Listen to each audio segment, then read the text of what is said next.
Taoiseach, more than 1 million households will be hit with big hikes in their electricity bills this month. This morning we have further proof of what we have been saying for a long time, that energy companies are brazenly ripping off customers in Ireland. Irish energy bills are 3 times higher than the wholesale cost. That's price gouging, plain and simple, a rip-off, plain and simple. A new report from the International Energy Agency reveals that these companies are refusing to pass on the drop in wholesale price to their customers. Big energy companies are making bumper profits on the backs of working households, and hundreds of thousands of those already can't afford to pay their bills. Fianna Fáil and Fine Gael see this energy rip-off happening, but you stand back and do nothing. You refuse to take on the energy companies, and you vote down our proposals to get energy costs under control. And worse still, in last week's budget, you removed energy credits from hard-pressed households. Your deference to the energy companies is, of course, in keeping with the terrible budget you announced last week. A budget which looks after those at the top and leaves ordinary workers worse off, a reality confirmed by the ESRI on Friday. Taoiseach, your suggestion at the weekend that people don't get the budget, that they need to look at it from a different angle, took some cheek. You see, people don't have to bend over backwards to see what's staring them in the face. No break in their income tax, no increase in the renters' credit, no cut in childcare fees, no increase in child benefit, and no cost of living package. But you could find money for sweetheart tax breaks for developers, for big landlords and for the banks. All your big election promises disappearing like snow off a ditch. Your budget was written as though the cost of living crisis was a thing of the past, but at the very time it was announced, households heard that they faced the biggest price squeeze in 18 months. It's not just electricity. Households are hit with hikes in food prices, in their health insurance premiums, and instead of working to get costs down for households, you hike up fuel prices, student fees, the local property tax. There is no end in sight. You knew all of this when you signed off on this budget. You knew that people would be hammered with big electricity bills and soaring prices, and yet you chose to abandon them anyway. Tá cólacht tí fuinneamh ag fanna teaghlaí le háirthe móras na billí leictricais. Héag ba sé don rialtas oibrithe don saol seo chun ara a thabhairt dóibh siúd atá ar mhór an dréimire. So winter now approaches. People will leave their light and their heating on for longer, and the rip-off bills they receive will be a body blow for families. You've done nothing to help pay one single bill or to ease the pressure on households. People know for a long time that they are being gouged and ripped off on their energy bills, and you now have further proof of that fact. So I want to ask you, Taoiseach, to set out clearly what you will do to end this rip-off. Thank you, Deputy Taoiseach. Annachhuid san budget an teachtain Chicago go háirithe cáir agus taíocht do chóirt do dhaoine a bhfuil ag folingt faoi láthair, agus ad a bhíam go bhfuil costas mar achtála go háirithe ó thaobh cuasaí bíad ag dul an arda. Ach an méad a dhéanamar ná cáir agus taíocht ó chóirt dus na daoine is buachta sa tír agus na daoine ar income íseal sa tír, agus níl éon áras ach gur dhéanamar sin.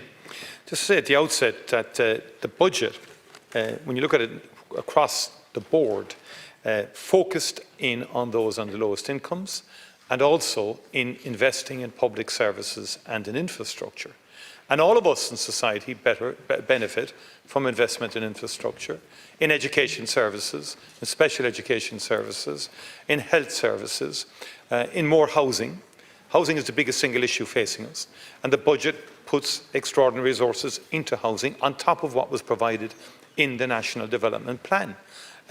Because most young people, irrespective of where they are in the income brackets want either to be able to afford a house to buy or to rent, or if your incomes are within a certain bracket, to get a social house.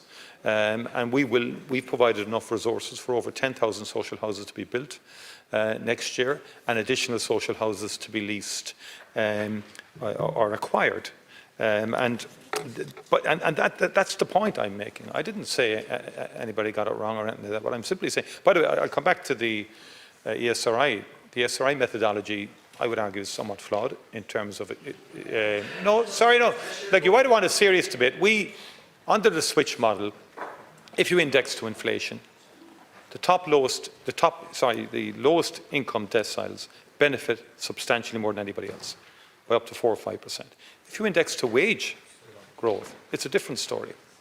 And I'm more into deprivation and consistent in terms of methodology, I'm into arresting and dealing with those who are genuinely suffering from deprivation and consistent poverty than the idea of relative poverty, which is a moving feast, particularly when you have a growing economy for 10 years. Now, we ought to have serious discussions about these things. You just go herd-like after the latest headline, Deputy. That's all you do.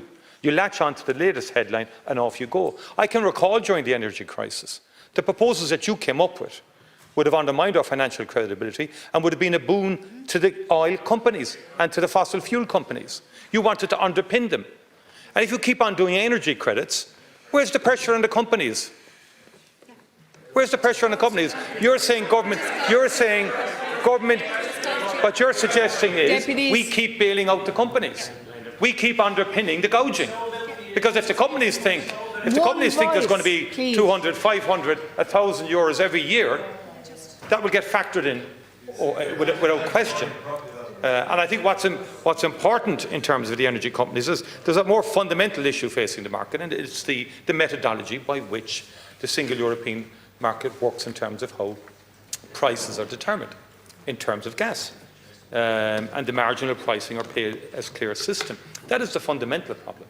And the Minister has established a national group to look at the regulatory framework governing the pricing of energy.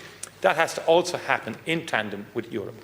The Iberian Peninsula did something on this because of the high proportion of renewables in their mix.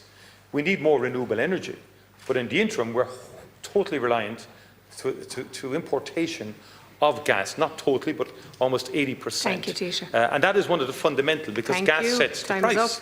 Deputy MacDonald's on her feet. Thank you, Taoiseach. Deputy MacDonald. Well, Toyas a gachtainna nach bhfuil rud be sa bheith sé do daoine nó teaghlaí nó oibrithe atá ag folangt. Sin an éireanna. So, I have asked you a question about price gouging and ending the rip-off of energy companies, and as usual you've come up with nothing. You see, your budget has made a bad situation worse for working people.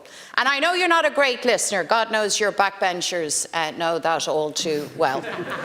But you might afford to the general public the courtesy of actually hearing what you are being told loudly and clearly.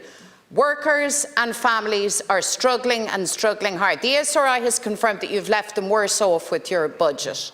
The specific issue that I want to know from you is as regards energy costs that are hiking again and again. There's a rip-off underway. Wholesale prices, energy prices are down more than 70% since 2022. In countries all across Europe, that reduction is felt by consumers, but not here in Ireland. So, as the government that took away energy credits, I want you to set out what are you doing to stop this gouging and to end this rip-off. Please answer that question.